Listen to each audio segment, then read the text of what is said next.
welcome back to the Culture Cave. We are talking about The Expanse, Season 5, Episode 7. I'm here with Emmett. Well, Emmett, how are you this week? I'm doing good. We don't have Star Trek Discovery anymore at the moment, so just having to make do with one sci-fi show, and somehow I'm managing. Yeah, we're managing. We'll find another one. Don't worry. We're going to find Exactly. another sci-fi show. But it's Um, as long as we've got a sci-fi show of good quality like The Expanse on, I'll be able to tide myself over. yeah, exactly. And I didn't actually realize. I know we're talking about The Expanse right now, but just very quickly. Someone commented on our Star Trek video last week saying they loved how positive we were and stuff. Yeah. Because I didn't actually watch any other videos or anything, but apparently people didn't like the end of Star Trek. I don't know. Star Trek Discovery. I think I've mentioned it once or twice in other videos that we've done on our Star Trek series. With any sort of long running franchise like this, there's a certain amount of fragmentedness in the fan base, in the sense of people either love or hate. There's a lot of polarization, with Yeah, stuff. yeah, yeah. So like, you Which know, there isn't in the Expanse. well, Everyone loves it. it's such a good show, and again, it's building up a new fan base that are sort of like rolling with the punches of the show. But like when you get a show that's had like so many iterations and stuff like that, you have people who really gravitated or grew up, for example, with one, and thus are Mhm. very connected with that one, and thus kind of react a bit negatively to new stuff that they don't feel fits in line with the other stuff. Yeah, so I they take do a like a much spin-off of the Expanse in 10 years. You'll have yeah. then the fan base will start to crack. Yeah, that's when you start seeing the fragmentation, but that's a natural part of fandom. And my personal sort of ethos is with it is, even if I don't necessarily enjoy a spin-off or something like that, I try not to poop on it too much, if you get me. I try and take it for what the show is trying to be rather than what I think it should be at times. Yeah, You exactly. know? And it seems like I take the Expanse for what it's trying to be, and it's trying to be a bloody good show at the minute. And it's doing very well at that. It's doing well. So this episode is called Oideng, which I imagine is a Belter word, and it means goodbye or farewell. We find out at the end of the episode maybe why it's called that, The but Belter goodbye. The the Belter goodbye. Belter, yeah, the Belter goodbye. Yeah, so Emma and I were speaking just before we started recording, and just making a list of the different topics we have. I think what we probably should do, because this episode was very Naomi centric. So I think what we should do is we should touch on the characters that weren't Naomi first, and then we can have the Naomi chat after. What do you And think? then just dive right into that Naomi, just get Yeah, right exactly. 'Cause deep that's in there. that's the most meaty part of this whole thing. So first of all, we got a bit of Holden again. So Holden is on the Rocinante. They were chasing down the proto molecule, and now I think you correct me if I'm wrong here. I think that they didn't get it in time or something like that. I So think because Marco said that it was delivered. yeah. But they did blow up the ship that Marco said delivered it. Yeah. So I think it's very possible that, like, I don't think that the protomolecule is gone in this situation. I think that Marco's they've already got it, maybe. yeah, it's either been delivered to someone, or because they were talking this episode about what the protomolecule was for. Mhm. And they hinted at the idea of, like, the reason that Marco has been able to get all the ships from the Martian Navy is because he's potentially traded it to that Martian general who was in charge of all those ships. So he might already have the protomolecule at this stage. The transaction might have been completed at this point, and it's now in It the seems hands that of way. the yeah. Like, I don't think it would be a very it would be a very underplayed way of getting rid of the last bit of protomolecule in the galaxy. I think, yeah, that would be strange. I Yeah. also think it's pretty weird, because we also realized that the protomolecule eventually had a purpose. The purpose of the protomolecule was to open the gates. Yeah. And it's interesting to me now, the idea, if they released the protomolecule, would it still, do what it did on Aero Station? Or would it do something different? Or is it still like a sort of a contagious, poisonous, weird, sort of Well, viral thing? It wouldn't do the same thing because it's already completed its purpose. well, in season 4, we've seen, like, on the world that I can't remember what exactly they called it. When the New Terra, we'll call New it. Terra or whatever it was, like. Earthers, we're Earthers. New Terra. But the like when they reactivated everything, like, it started doing a lot of weird stuff. all all the machines and stuff. So I imagine like maybe it would try and like reactivate more stuff on some of the other ring worlds, Oh, okay. or So maybe because it's a yeah, living piece of pro molecule or whatever, it yeah, can actually like turn on other stuff. yeah, like I think it would be like because it was before it was using Miller through it was using Holden through Miller to Yeah. do all that stuff. If like Hmm. protomolecule itself got out, it would probably like find another way of activating it and activating all that stuff, which would probably cause a lot of problems for Oh, the probably. Yeah. yeah everyone else. But I'm not. Yeah, it's a very good question. What's your like? Do you think that it would like just would it be completely like random in what it's doing, or would it have a purpose? Well, at the minute, the idea of what the pro molecule is to me is very nebulous because like it started off as just this thing that was almost just like an infection that would take over a space station, and then it very quickly turned into something that actually had sentience in a way, not really, but kind of, and then they're able to create the ring worlds, and like it's almost kind of like the proto molecule was created by a distant civilization, which I don't know if I've mentioned before. I thought it would be really interesting if it was actually humans that did it. Yeah. Well, But I think that's very tropey, and I think that's very yeah. obvious to do. But it'll be pretty cool. I think I don't know. I honestly don't know. Like we've seen the proto molecule do so many different things Yeah. that There seems to be it an could do something. intelligence. It could do something we've never seen before as well. Yeah. There seems to be an intelligence behind the protomolecule. Obviously, we've seen or interacted with it somewhat. So I think, if the protomolecule got it, it would continue with some sort of like programmed directive. What Yeah. that would end up doing, I think we'll have to wait and see. But yeah, I And didn't. the Yeah. infection, like on Eris Station, has Yeah. already happened. Yeah. That directive has already been complete, so maybe it wouldn't do that anymore. Like that's what's interesting about it. Yeah. Well, again, we'll have to wait and see because we've still it's the Chekhov's gun. We've got it loaded and it's on the back of the set. It's the And it's Chekhov's just gun that has been fired 4 or 5 times already. yeah, And it's like gonna, it keeps coming back in different yeah. ways. Someone keeps reloading Chekhov's gun. Stop Yeah. reloading Chekhov's gun. Yeah, Leave it be. that was Naomi who reloaded it by giving it to Yeah. Fred. Oh God. Okay, so speaking of Fred, actually, good segue here. I didn't mean that, but I'm going to do it, and now I've ruined it by mentioning that it was a good segue. But anyway, Fred was mentioned by Holden, and Holden basically finally came out and said, "I didn't trust Fred."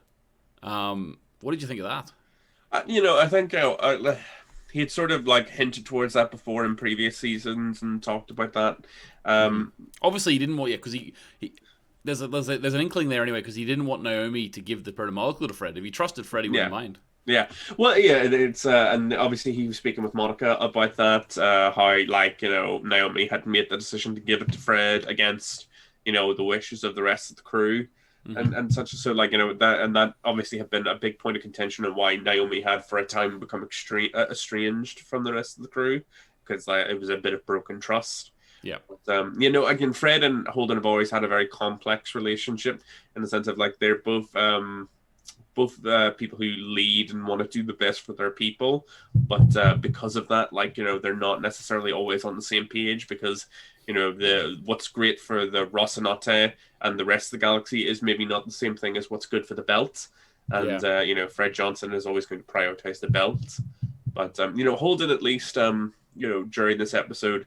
And maybe it's a little bit of not wanting to speak ill of the dead, but was willing to give Fred a little bit of credit as well. It's like he always thought he had, like Holden was saying that he always thought that he had ulterior motives, but like in the end, he came to the realization that ultimately Fred was honest with what he said, that like he did care about the belt and wanted what was good for the belt, but Holden just didn't agree with all of his methods.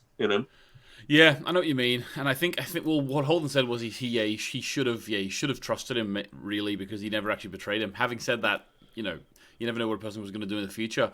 I'll also say about like the idea that Fred wanted to be put into the recycler, his body like to use to like sort of become fertilizer, I suppose, for all the crops and things. But that's really obviously, that's good on Fred for really believing in the cause that much that he was part of the Belters. He wants to do that. But what I thought about when I saw that is I just really I'm in awe of the world building of this series because when I sit down and try and come up with a world, right? You think about, oh, I'm going to build a world, right? You think like fantasy. If you think sci-fi, fair enough. You can always go there. But little details like the belters just want to be put back into the recycler of the ship because they need to contribute to their little like world building bits like that. I'm just really in awe of those bits. Yeah, it kind of hints towards this idea that at some point it was a necessity to do that, they had to do this to like keep the crops fertilized or the mushrooms growing and stuff like that. So that was the thing they had to do, and then maybe it's like become a bit of a tradition, to be like But I don't it sounds know like it's gonna be. I think they're gonna have to do it again. But yeah, I think that's right. Like the development of the ways of a culture, is born out of necessity. Yeah, I think you're right. Yeah. Again, I don't know if you've ever played it, but the game Outer Worlds, which is a sci-fi based game, they have a bit of a plot point about what happens to people's bodies and stuff like that on certain worlds, and it's the whole thing of like it's hard to grow things on here, so oftentimes maybe we have to recycle human bodies and stuff like that. Not for like, it's not a Soylent Green, but as in for fertilizer to do it. But like, it's a recurring element, and it kind of makes me think a little bit of like, maybe some native cultures of that idea of like being of the land and becoming part of the land once again. I kind of like that vibe to it. Like it's a very naturalistic sort of outlook. From dust to dust, that's something. Yeah, like a very naturalistic outlook for like a people who are so far away from nature for the most part, which is like, that's such a cool little element. That's a nice detail. That's like really good. Like you said, really good world building, element. Yeah, like little details like that make the culture feel vibrant and real, what I mean? And also, they should fucking respect Fred's wishes and like let him be part of the fucking mushrooms. This is like a PSA for anybody. It's like, if someone wants to do something with their body afterwards, you fucking do it. Like, Yeah, like talk about consent. Like this guy, it just shows you that he really isn't in any way sympathetic to the Belter cause, because he's not even willing to respect Fred's wishes. Yeah, like I understand. Like he's like, I understand Fred is a big figurehead, and there is a certain amount of but you can make a whole ceremony out of like the idea of like him being added in the recycler. Show the people of the belt that Fred was one of them from start to finish, and he ends like a belter. He goes into the bloody recycler. You can respect people's dying wishes, people. It's It's so a very important thing. That turned me off, that character. Not that I was really turned on by that character in the first place, but oh, he's very sexy. Oh, geez, don't even get me started. I know. Like I understand, because I've had this discussion with people before, like my dad and some other people, where it's like, who is a funeral for? Is the funeral for the person who died, or is it for the people who are left mourning? It's a big question, about that sort of stuff, and I think that is a big question. I think it is, an interesting dynamic. But ultimately, if someone has, in my opinion at least, if someone has a way that they want, like if I died and you were the executor of my will, like if it was my desire to be cremated and then you buried me, I'd be like, that would be somewhat disrespectful. That would be somewhat, mean to not follow through on my wishes. It's like, if you want to respect Fred as a figurehead, follow his wishes, because that was more in line with what Fred wanted as a person, I think. Yeah, like and I would fall down on the state of like a funeral, or like what you do with someone after they die is in order to show, like, it's their last, hurrah of like, this is who that person was. It's like the people who run it and go to it are doing it for them. Like, I don't think it's, that's a really interesting conversation. Obviously, this isn't a Life and Times podcast, but it's an interesting conversation, actually. I like that. I like that, because I can see myself being on both sides of the fence depending on which side I come from. Again, I think everyone has a good point on that front, obviously, but in my opinion, I would come down as follow the last wishes of the 100%, of the deceased. 100% in that regard. I just mean in general, the overall big like funeral, in terms of people coming and paying respects and stuff, is that for the person who died, or is that for the people who are grieving? That's an interesting thing. In terms of in terms of doing with the body what they want, yes, always 100% you should be doing that. Body autonomy for people. You know? Body autonomy, exactly. Right, okay, so let's move on then to... Well, I think the Holden storyline sort of intertwines a little bit with the Alex and Bobby storyline. So Alex and Bobby are out, and they send a message to Holden saying, blah, blah, blah. They both realize, actually, we're pretty close to each other here. And Holden asks... Well, Alex gives Holden all the information of all the different ships that they found in the Free Navy. And then Holden asks Alex to go and tail them because they want to make sure they still know where Naomi will be. Now, I can see everything coming together. This part of the storyline was very much pieces being put in place, in my opinion. Yeah, no, it's definitely setting up for, you know, the crew sort of reintegrating. You know, we now have Alex, Holden, and Naomi sort of closing in on each other. The person that's farthest away at the moment is Amos, who we didn't actually see this episode. He's not coming back. I don't think Amos has come back into the fold. They're going to Baltimore, remember? I don't think Amos has come back into space this season. Yeah, well, you know, again, I think it might be like end of the season. We'll see him blasting off maybe a bit. Yeah. Or maybe Amos is going to become like the new crime boss. You know, that would be interesting. I know. That would be interesting. I think he'll be back with the Rocinante, though. We saw Amos in the last episode. He said, I need to get back to my crew because he realized that he's sort of losing his compass. He's losing his moral compass. Yeah, while trying to be Clarissa's moral compass, you know. Yeah, exactly. All right, so what about Naomi then? Oh God, this is a tense episode. You know, there's a lot of emotions flying around and such. This episode was finally where we got more details of Naomi's past, and it's the episode where now it's a strange one.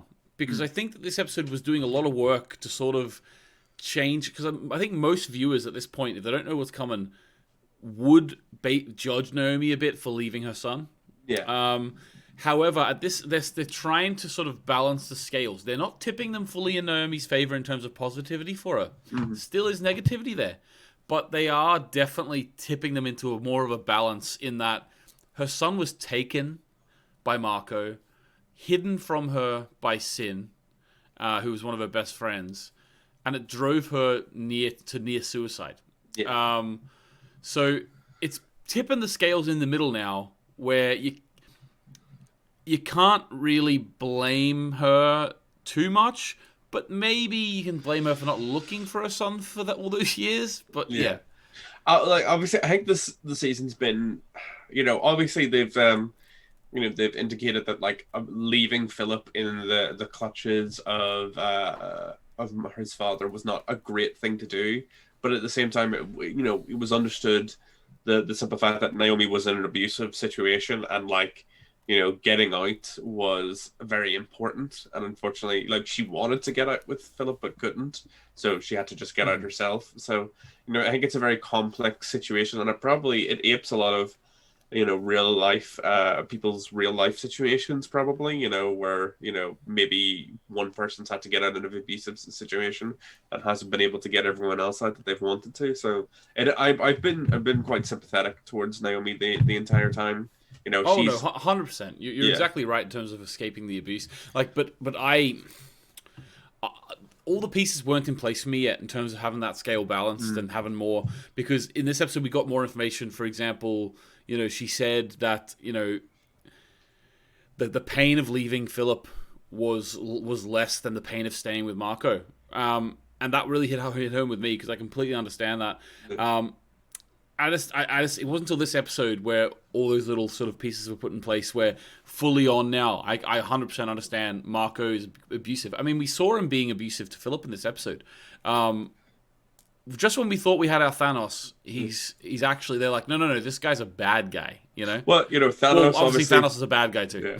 He was also an abusive father and such, and that's why he very much is a Thanos in that regard.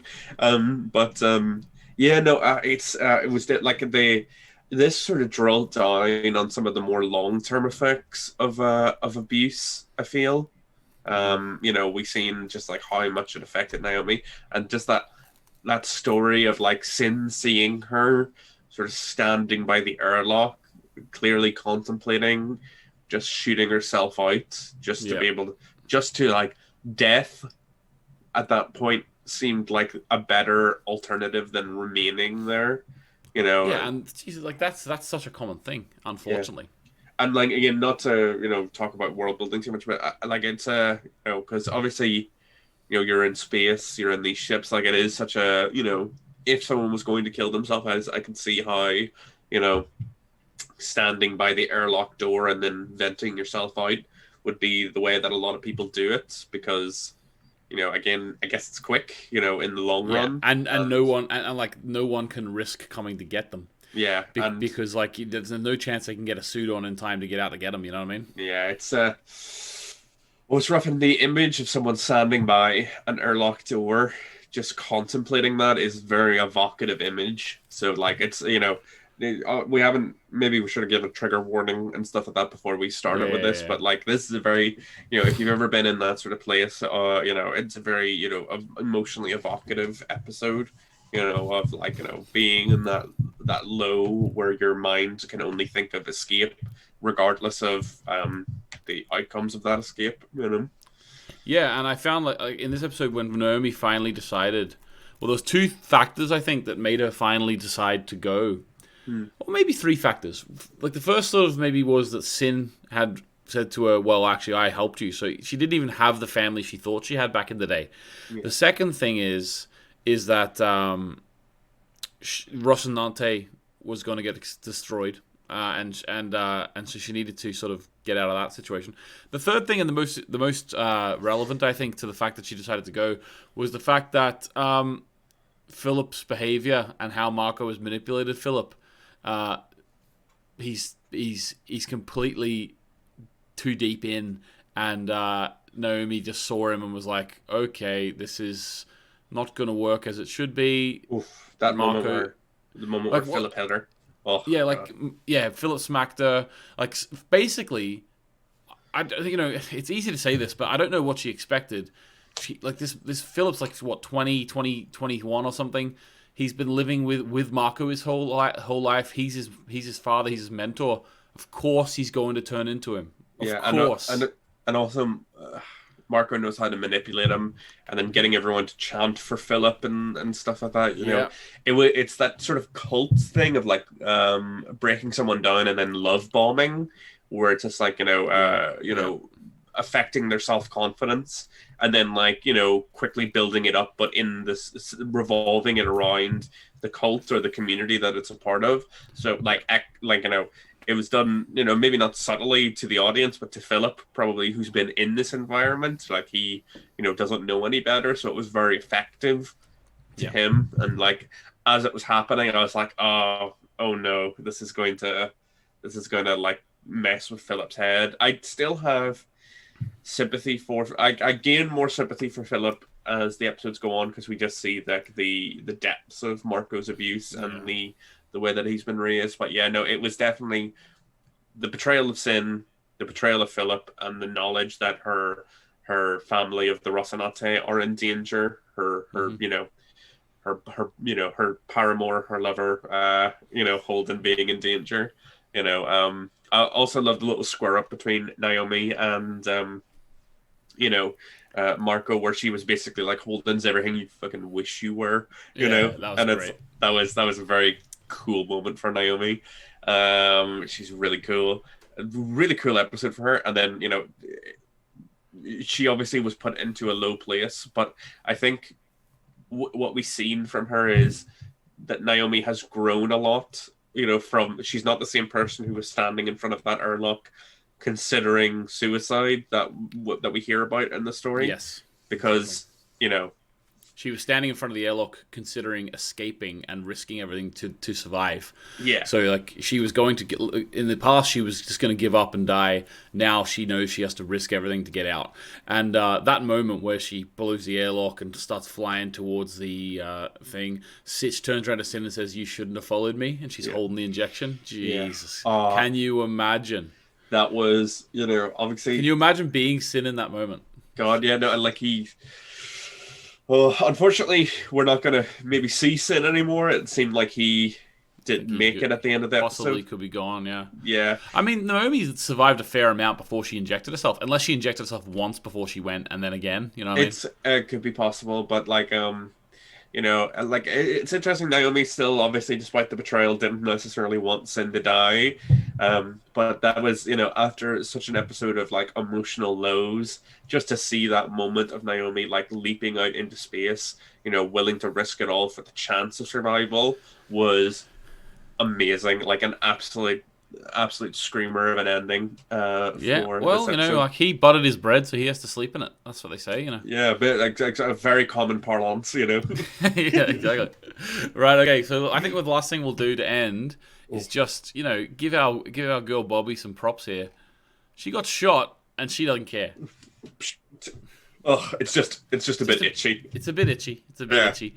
Good I on love her. Bobby. I thought that was a good moment. Great episode for end of the lady characters. Oh yeah. Oh, this was actually it was. Well, obviously focused mainly on Naomi, but still. Yeah. Okay. So what do you think? Predictions for the end of season? Oh, well, I think we're going to see at least some of the crew come back together to sort of like pull things together. I don't think we're going to see the end of Marco this season. I don't necessarily think. It feels. No, I think like, it's a 3-season arc thing. Yeah. First season he was like in captivity, was released. This season he's building his navy. Next season's going to be the big one. Yeah, so I think we're going to see a little bit more of the plans of the Martian general, whose name I'm forgetting right now, the second, and Marcos come together, and I'm just very interested. I'm happy to see, Naomi and Holden probably reunite after all this time, because I've missed them together, and yeah, we haven't seen them together in a long time. Yeah, and I'm just, I'm still just emotionally destroyed from this episode. So I'm hoping maybe we see a little bit more of Philip, and maybe that there's possibility of saving him a little bit. Maybe there has to be maybe this episode was him just like turn into the dark side or whatever. Yeah. But there needs to be maybe something to point us towards season 6 with a bit of hope. Maybe there'll be a moment in the next episode where maybe he'll turn. Who knows? That's what I'm hoping for too. What about you? What are you thinking for the end of the season? Well, I think that's all going to come together. I think that Kamina Drummer is going to turn on Marco, but that might not be till next season. Yeah. But Kamina has the information that Naomi's on that ship. Yeah. She has that because Philip accidentally gave it to her. Yeah. So I don't expect Kamina to sit on that information. I think she will. I think if she knew Naomi was in trouble in there, I think she would try and get her back. I do believe that. We didn't give Naomi enough credit. We were like, I don't see how she could escape this on her own, and then she did it. Threw herself into space. Yeah. Oh, but the thing is, but surely Marco can just blow up the ship now. But he won't actually, because I think that Marco doesn't want to kill her because it's Philip's mum. I think that there's also I think that Marco won't. I think that Marco very particularly doesn't want to kill Naomi. I think that's very clear. Yeah, well, we'll see what happens, but I think he doesn't also want to blow up another ship of his navy if he can avoid it. Yeah, that's true. Yeah. But I think by killing, if Marco killed Naomi, that might be the seed of something in Philip for Philip to betray him. That's what I think, and I think Marco knows that. Yeah, maybe Marco wants to try and get Philip into a position to get Philip to kill his mum. To cement his loyalty to Marco. Who knows? Yeah. Possibly, maybe this season will end. Okay, I'm going to make a bold prediction, which is probably not going to happen, but maybe this season will end with like them getting to Marco, capturing him, and being like, "Oh, we got you, mate, we got you," and then he's like, "Too late," and like the proto-molecule has been like sent to Earth or something. Yeah. Ooh, that would be interesting. Or like, ooh. God, I'm so excited for next episode. If it does get launched at Earth, that's another, because they've proved that they've been able to hit Earth before. That's a big sort of concern then. God. Yep, exactly. Right, okay, Emmett, thanks very much for joining me. We will catch you next week, guys. Let us know what you think in the comments, like the video, and subscribe to The Culture Cave. Hit that bell. Hit that bell. We'll see you next week. Bye-bye.